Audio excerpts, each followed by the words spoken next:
The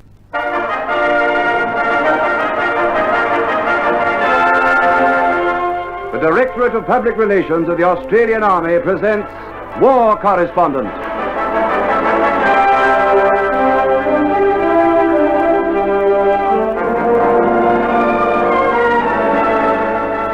Your name is Mike McCann. You're a war correspondent. For the people of this atomic time who know that peace belongs only to the prepared, you tell these stories of the Australian Army on active service. Your name is Mike McCann, war correspondent.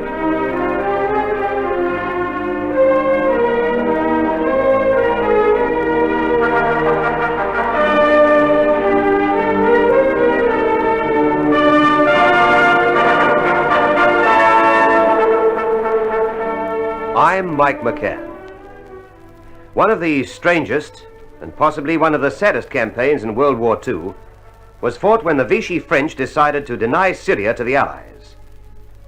Syria was strategically essential to the Allies, and so 2 brigades of the 7th Australian Division, with other British Commonwealth troops and units of Free French forces, moved to forestall a German penetration there. The reverse in mid-1941 in Greece, Crete and the Western Desert, together with heavy naval and air losses, had placed the Allies in a serious plight in the Middle East. And our intelligence sources had reported a steady infiltration of Germans into Syria, aided by the pro-Vichy faction in that area. And so, in May 1941, even though all forms of transport were scarce and armored troops had only small quantities of reliable vehicles, General Wavell decided Syria had to be held, even at the risk of weakening the defense of Egypt. The general Allied plan was to advance into Syria on a broad front, with the 7th Australian Division allotted the task of moving in 2 columns, one through the central area of Syria and the other along the Mediterranean coast. It was expected in some quarters that propaganda would induce the French in Syria to weaken, but that expectation was never fulfilled, far from it. The rugged Syrian mountain country, to be crossed only by narrow winding roads, the valleys with their vividly green olive groves in contrast to the sunny blue Mediterranean, saw some of the most bitter, most tenacious fighting of World War II. The solidly built red-roofed houses in the villages, the lush banana plantations, and the swift streams became bloody features in battlefields. There was treachery to be watched, and there was disease. In Syria there was always the threat of deadly gangrene, the killer ever ready to infect. There was malaria. There was exhaustion following days of clambering around cliff faces, dashing across bare and rocky plains, rough as a choppy sea, under fast and accurate enemy fire. It was to this country that the 7th Division moved on the night of June 7 to face more than 50,000 troops under Vichy French command. By July 5, the Australians had penetrated deep into Syria and were attempting to breach the defenses of the town named Damour, a place heavily defended by the Vichy French, the strongest obstacle the Australians had met on their advance towards Beirut. The enemy was dug in behind the Damour River, his guns concealed in olive groves and banana plantations. He was determined the Australians should not pass. Don't know who the donkey is here, Ned. Me or this animal? Break it down, George. I just as soon hear the donkey bray. Where are we? Your guess is as good as mine. Could be the face of the moon. Then again, could be the headwaters of the Murray River, just as rugged and rough. Yeah, except it's in Syria. Fair dinkum they would have you on the staff, Ned. Tell you what I always do when I'm a bit boxed in the mountains. I sit and roll a smoke. Whoa there, mule. We want you to stop, you want to go. And we want you to go, you want to stop. Now just prick those ears back up and relax. I've had some stubborn horses in me time, but never anything like these mules, Ned. They were no good on the droving game. How's your makings? Holding. There you are. Ah. Keep it thin. The way things are, we mightn't get supplies for a while. Yeah, the way we're going, I mean. Got these couple of mules loaded up with supplies and the boys are waiting for them. Where? You tell me where in these valleys the boys are, and we'll soon get these 4-legged nanny goats moving. Meanwhile, just relax. Smoke up while you can while I get the old bushcraft to work. You know what's wrong, Ned? No, except that we're lost. I should have been nicer to this mule. They're sensitive, these animals. How lucky can a fella be? Fancy drawing you for a partner. You'd be the last card in the pack. Anyone would think there wasn't a war going on. Well, come to think of it, you wouldn't know there was, would you, Ned? Oh, no. Except for those guns firing over the other side of that ridge. And the fact that this country's so rough, we've got to use mules to get the stores and ammo through.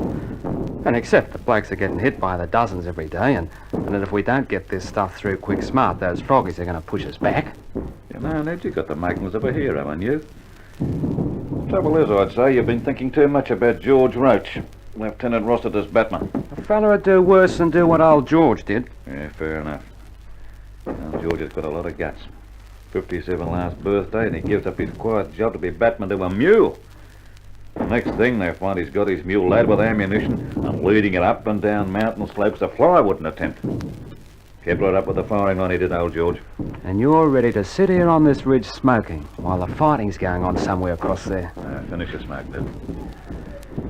Yeah, when you've handled animals as long as I have, you'll know you've got to give them a spell now and then, especially these donkeys. They're like the French, like to take life easy. Well, now, see the ridge a mile or so way to the left? Yeah? We top that rise and you'll see the blue Mediterranean.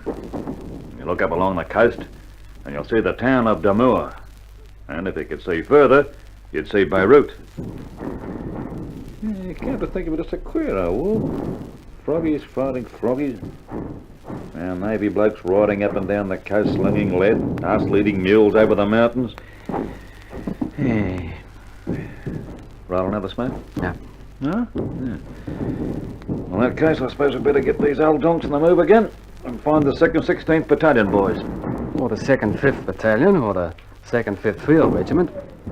If we find any of them, we'll be able to deliver this stuff. But let's get cracking. That gunfire, wherever it is getting heavy.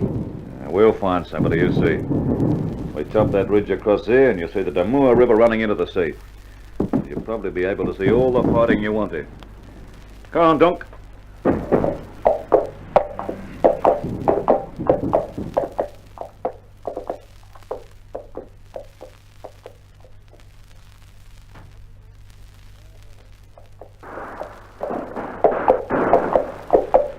Well, there, old timer, steady. Nothing's going to hurt you. Nothing you know about, anyway. Aren't we a bit close up, George? Well, that's the 2nd 5th Regiment aid post up the track there. They can tell us where to drop these stores, can't they? Come on. Whoa there.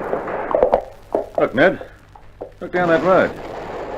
The froggies coming up that road carrying a stretcher. They're coming from the direction of Damour. Here, tie these donkeys up. I'm going to see what's on.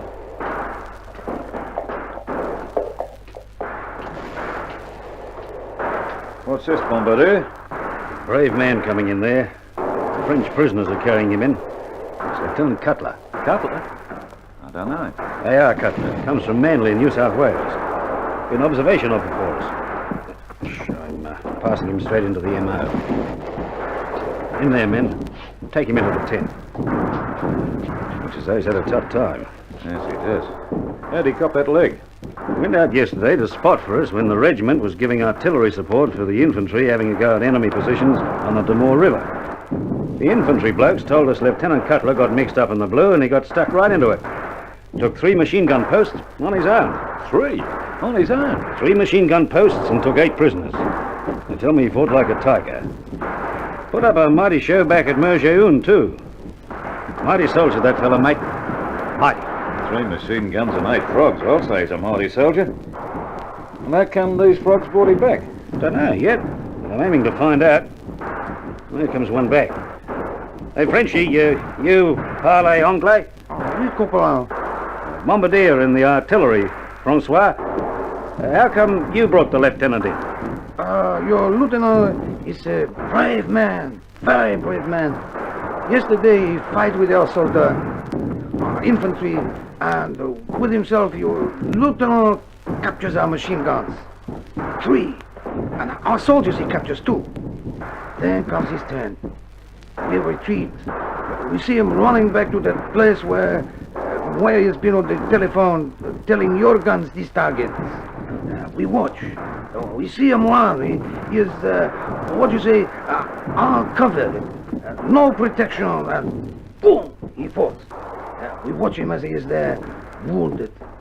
But no one can go to him. Always the boom, boom, the rifles. Whoosh, whoosh. And he is there. No person can go near him. Then it is dark and all night there is this fighting. And this morning we find your brave lieutenant. He has rolled into the banana plantation. All night alone with this wound in his leg. It's not good. You understand? Yeah, I understand all right, Frenchy. Did you notice anything about his leg as they took him past? Yeah, gangrene. I'll bet on it. Leave a wound go in this country and gangrene is immoral. What's that mean, Bombardier? I don't know.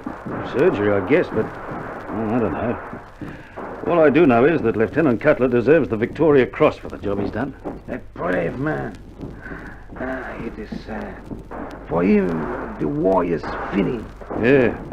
C'est la guerre, as you blokes put it. Well, thanks for bringing him in. Yeah, thanks, Frog. We're looking for the 2nd 16th Battalion, Bomber. Any clues? Well, head for that ridge over the river. You can't miss him, but keep your head down. Our guns are along this line, and there's plenty of shells going and coming. I'm not deaf. No, but if you don't watch out, you'll be dead. Good luck, pal.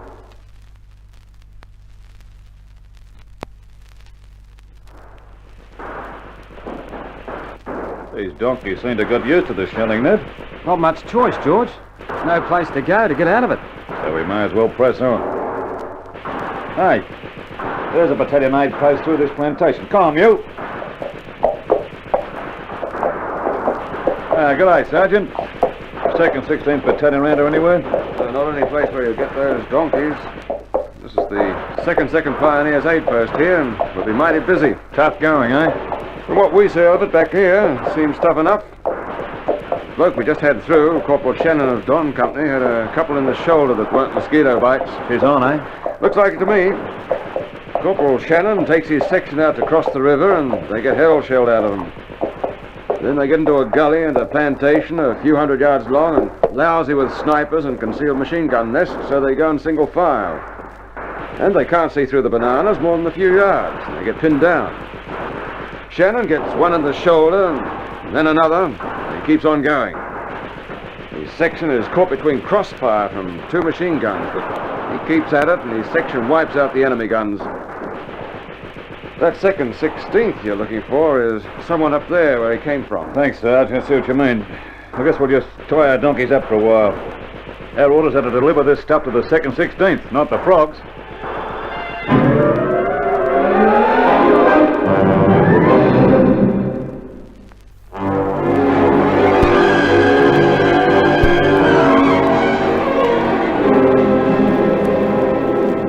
The assault against Damour continued, developing in intensity as the Australians sought to breach this defended zone covering Beirut, the principal city and port of Syria. Desperately, the Vichy French and their native troops struggled to halt the advance by the Australians. But by bravery and fighting skill, the units of the Australian 7th Division pressed on. Our men had the example of Lieutenant A.R. Cutler, whose bravery won the Victoria Cross in the advance on Damour. And his heroism cost him his leg. For his gallantry at Damour and earlier at Mergeun, he was awarded the V.C., the only Australian artilleryman in either the First or Second World Wars to receive this honor. Corporal Shannon of the 2nd Pioneer Battalion was awarded the military medal for his heroism in the banana plantation guarding the approach to Damour. There was more fighting and more heroism as the Australians penetrated more deeply into that defended area where the Vichy forces were sighted in great depth, where guns in heavy emplacements covered the road leading to Beirut, where the extensive plantations between town and sea were dotted with well-prepared strongpoints, and where waited tanks in hull-down positions. But first, the Damour River had to be crossed, and, heavily defended as it was, it presented an obstacle indeed. I only hope, George, that whoever wants these stores doesn't want them in a hurry. Yeah. There's one thing we've proved if nothing else, Ned, and that is you can't hurry a donkey. Shot and shell have about as much effect as a bit of straight bullocky tour. Remember once an old prospector up in the snowy country used to use donkeys as pack horses? He told me the only way to get a stubborn donkey moving was to light a fire under his tail. There's a cookhouse over there. Are you fair dinkum? Are you going to get some fire to put under these donks? Don't be daffy. If these donkeys don't wake up, they'll get a fire lit under their tails any time now, and it won't be a cookhouse fire. It'll be a mortar bomb or a frog shell. Come on. We'll go across and find out whether we're near the 2nd 16th Battalion yet. Come on.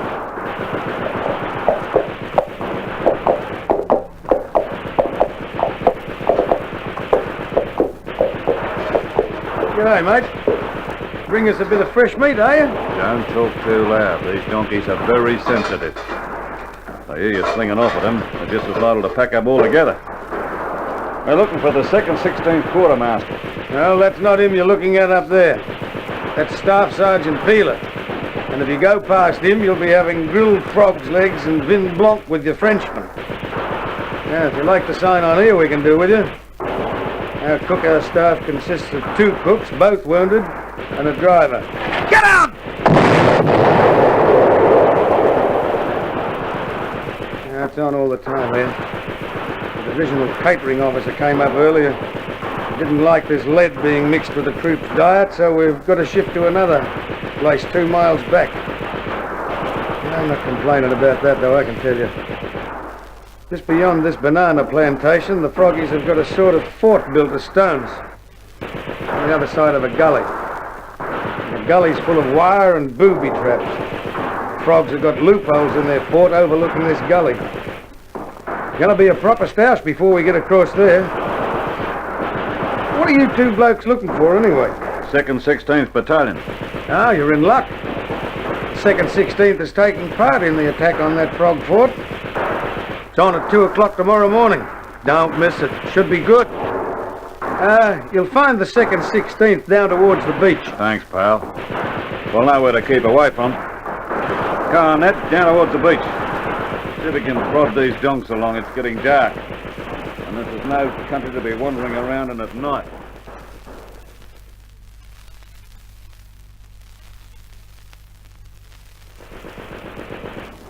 Nearing it now, I'd say, George.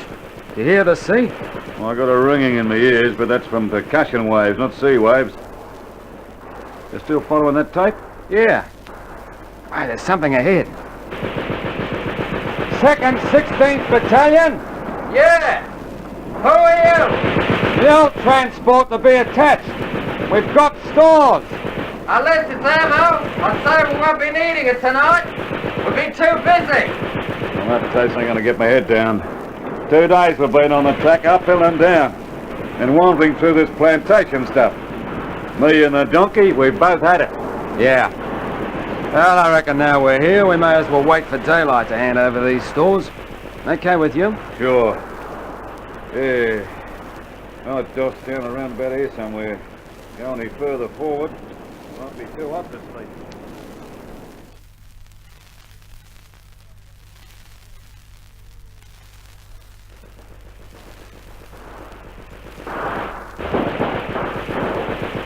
Wake up, Ned, wake up! Hey, wait, what's the matter? What's the matter, George? Oh, it's still dark. Oh, I've only been asleep about 5 minutes. Come on, get cracking. It's close on dawn and there's a first-class battle going on. They want our donkeys to carry ammo forward. Well, get up. I've stripped the nags and loaded them.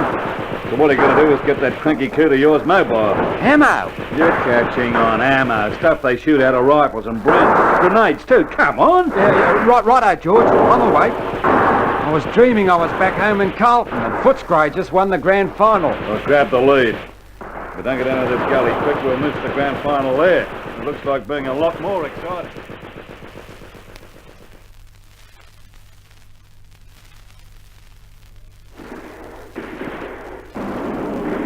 303 rounds coming up, Sarge. How's it coming along? You see that trace of stuff coming?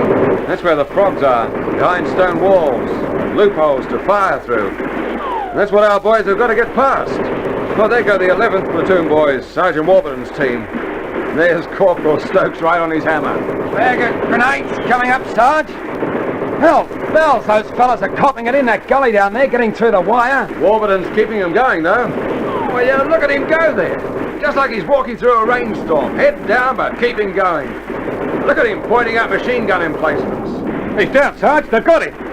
He's up again! You little trimmer! They got him again! Oh, he can't keep on, Sarge. Oh, Corporal Stokes has taken over.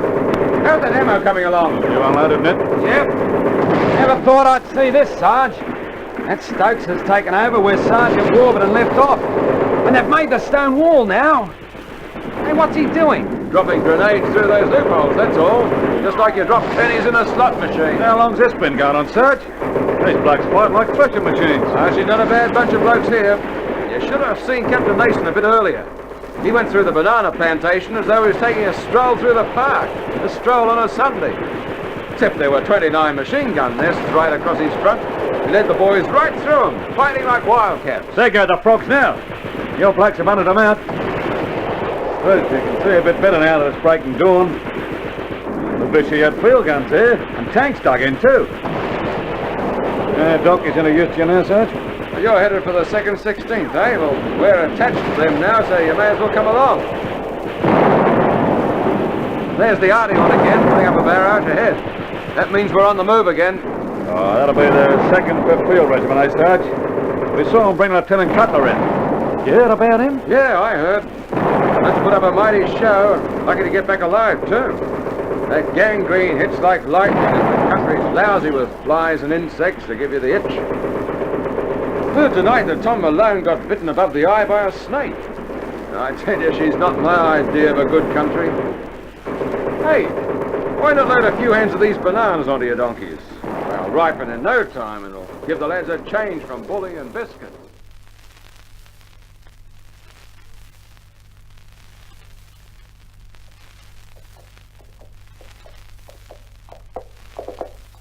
So this is Darmoor. It don't look like a close relation to Lamour. Don't get you, pal. You wouldn't. You city-bred blokes don't get no time for culture. This French word Lamour means love. And I said, this town doesn't look as good as that Lamour sounds. See? I suppose you get like that through being on your own so much in the hills. I'm getting sick of these donkeys. Donkeys enough. They still want us to string along with the troops. That Q sergeant in the 2nd 16 said to make ourselves useful. That gives us a fairly open shoot, eh? Oh, I reckon we might sit down here and roll a smoke. Yeah. Whoa, Rastus. Got any weed? Yeah. Ah, thanks. Now, I'm tipping one of these battalions will try and whip our donkeys away from us. A lot of them are using donks for supply trains now. Oh, don't break out in a sweat. We'll hold on to these or else we'll be court-martialed. Remember what the Sergeant Major said when he detailed us for this supply job? Here's 2 donkeys, troops for the use of. And I want to see him back in the same condition or I'll detail you 2 men on the perpetual Emu parade. Wonder when she'll be over in Syria, Ned? It's hard to say, George. The frogs are still having a go. Listen to the firing up along the road there. Tanks still moving up and reinforcements keep piling into lorries. Looks like we got to fight for Beirut. Yeah, there's another battalion moving up now. You men haven't been sent to 31st Battalion, have you? No, Sir Major. We've been carrying stores to the 2nd 16th. And now our headquarters have ordered us to report to our own unit headquarters in Timor. Could we borrow your donkeys? We've got a bit of rough country to climb. Sorry, Sir Major. We have to return them to stores. But if that job isn't going to take too long, well, we lend the donkeys and ourselves too. What do you say, Ned? Sure. Fine. I'll stop at 3000 way with the ramp and we can take you and your donkeys with us. We're going on towards Beirut. Might be a bit of fun there. The Vichy are holding out.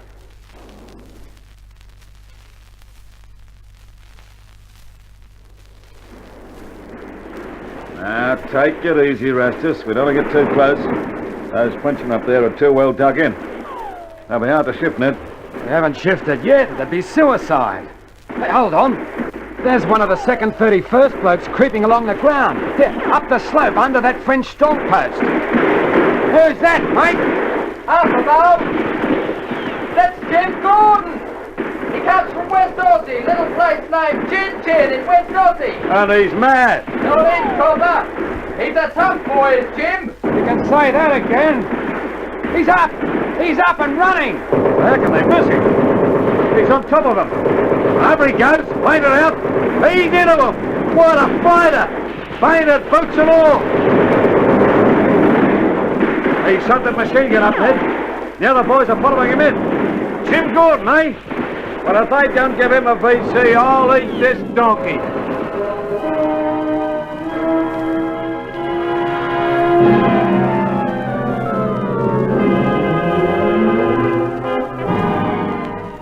Yes, Private J.H. Gordon of Gin, West Australia, was decorated with the Victoria Cross, promoted to corporal, and finally to sergeant.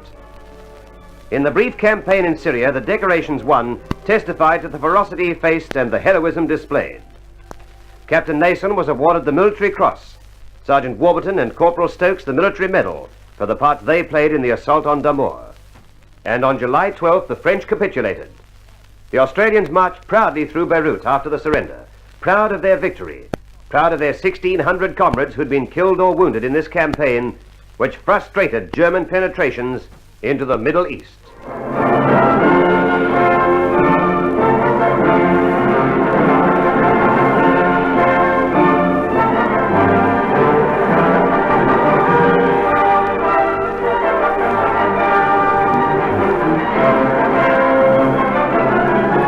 War Correspondent, recorded by Robert Peach Productions, is presented for your entertainment by the Australian Army's Directorate of Public Relations.